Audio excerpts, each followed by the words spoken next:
Okay, so I took the alarm down because we were testing it with heat and works, but I mean, it didn't go off to smoke last night, so I don't know. Let me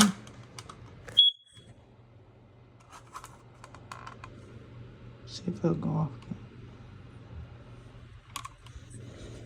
Iron it out so that it doesn't, you know.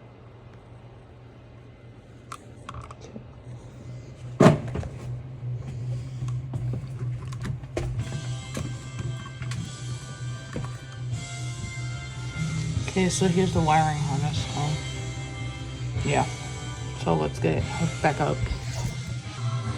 Okay, so we got it back up there.